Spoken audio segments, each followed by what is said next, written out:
Terence. Okay, third interview now with AJ by himself this time, without Mary. Yeah. And this interview is called The Real Life and Purpose of Jesus. Okay, what are the circumstances of your birth? It's not the Christmas story. I've heard you go into a fair bit of detail. Yeah. Probably, you don't have to go into so much detail. Well, you've got to remember that the circumstances of my birth have been told to me, because at that stage you don't have a development intellect to actually remember the event. So I can only recount to you what my mother and father have told me. The circumstances about my birth were, we were living in Nazareth at the time, and then what happened was that Joseph, my father, and Mary decided to travel to my father's land, which was down near Bethlehem, and this was done for a variety of reasons, but the primary reason was my mother's worry.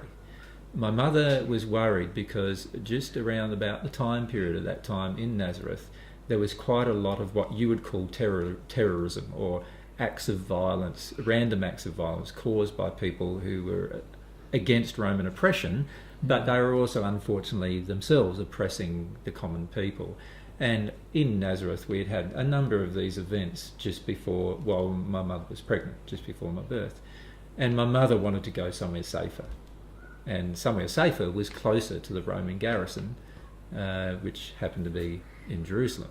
Okay. So my father and my mother decided to travel to Bethlehem, and as it turned out, we rocked up there at night, just on dusk.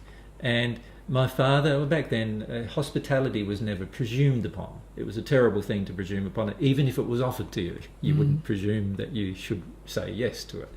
And so my father's family, one of his brothers, offered for us to stay in the home that he had, which would have meant moving some of the children out of one room and so forth, quite a lot of trouble.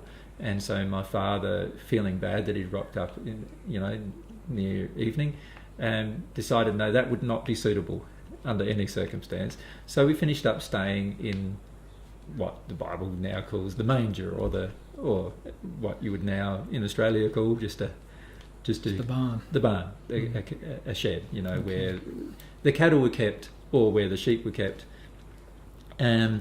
Usually by this stage the sheep were kept close by, because it was nearing winter time, and so therefore, and in winter in Jerusalem can get quite bitter, and in Bethlehem the same. So what they would generally do is they'd keep the animals in at night and let them out during the day and put them back in at night and so forth. And it was the last of that time. It was like just the transition between between autumn and winter. And so, they were kept outdoors, generally, sometimes overnight. The shepherds would stay outdoors. But shortly near Christmas time, or near what you call Christmas time now, they would bring them indoors. Now, I wasn't born on Christmas Day.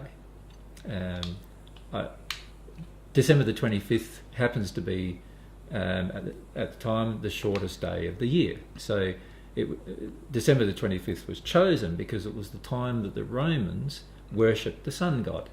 It was the shortest day, and so what they would do is have a big celebration about the lengthening of the days now, working towards spring and then summer from winter. And so what they decided to do as a part of the amalgamation of teachings was to put my birth date on December the 25th.